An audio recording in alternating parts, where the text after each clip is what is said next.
সংগঠিত করতে পেরে আমরা সত্যি ধন্য হব।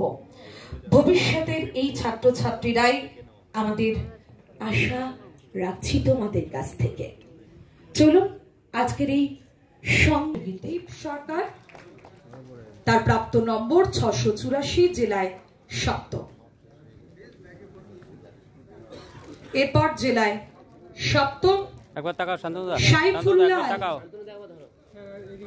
বাবা এসেছেন। সুহানা মোল্লাকে সংগঠিত করছেন ম্যাডাম, তার প্রাপ্ত নম্বর 483, পার্সেন্টেজ 96.6।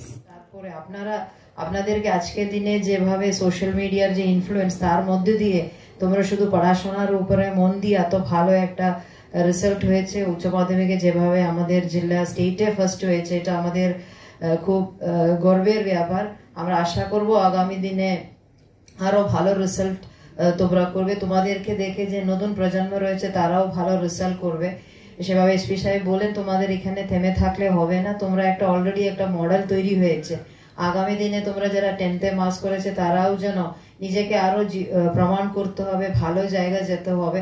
আমি বলছি না শুধু MBBS বা ইঞ্জিনিয়ারিং এর মন দাও, যে কোনো জায়গায় আপনারা যাবেন, যে কোনো পেশায় আপনারা বেছে নেবেন, সেই জায়গায় যেন আপনারা একটা প্রথম স্থানে আপনারা যেন থাকেন।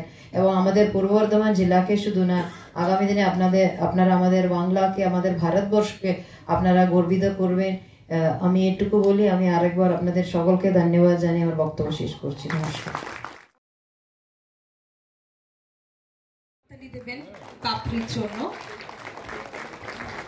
আজকে নারীরা, মেয়েরা সমাজের বিভিন্ন স্তরে বিভিন্ন ক্ষেত্রে এগিয়ে, পড়াশোনার ক্ষেত্রেও কিন্তু তারা দ্রুত গতিতে এগিয়ে যাচ্ছে, উচ্চ মাত্রায় শিক্ষাকে নিয়ে যাচ্ছে, তার প্রমাণ আমরা পাচ্ছি প্রতি মুহূর্তে।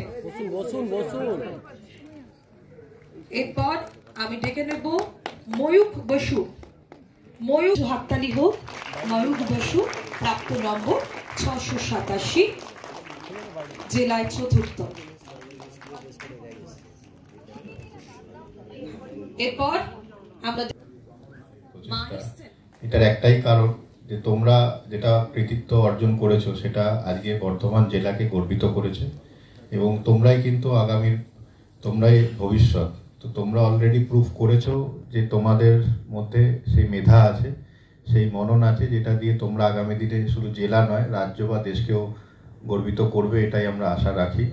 তো আজকের এই যে অনুষ্ঠান, এটা তোমাদেরকে আর আলাদা করে আমার বলার কিছু নেই, তোমরা অলরেডি নিজেদেরকে প্রমাণ করে দিয়েছো। তোমাদের যারা টিচার আছেন, তোমাদের যারা বাবা মা, তাদের সবাইকে আমি কনগ্রাচুলেট করি যে আপনাদের যে ছেলে মেয়েরা, ছাত্রছাত্রীরা আজকে খুব ভালো যে রেজাল্ট করেছে, এবং আগামী দিনে তারা নিজের যেই জীবিকায় তারা বেছে নিক না কেন, সেখানেও আরো বড় পরিসরে তারা গর্বিত করবে, এটুকুই আমার আশা। এবং তোমরা শুধু এখানে থেমে থাকবে না, স্যাটিসফাইড হবে না যে আমরা খুব ভালো রেজাল্ট করে ফেলেছি, এটাই বোধহয় শেষ। এটা শেষ নয়, এটা একটা বড় আগামী যে পথ চলা, তার একটা প্রথম ধাপ। সেই ধাপটা তোমরা খুব সাফল্যের সাথে পেরিয়ে এসছো, খুব ভালো কথা। সেই পরিশ্রম, সেই একাগ্রতা ধরে রেখে তোমরা আগামী দিনে আরো ভালো করবে, এটুকুই আমার আশা। জেলা পরিষদের উদ্যোগে সামিল হতে পেরে আমারও খুব ভালো লাগে, তার জন্য সভাধিপতি সাহেব, ডিএম ম্যাডাম এবং আদার্স যারা আছেন তাদের সবাইকে আমি কৃতজ্ঞতা জানাই। এটুকু বলে আমি বক্তব্য শেষ করছি। ধন্যবাদ।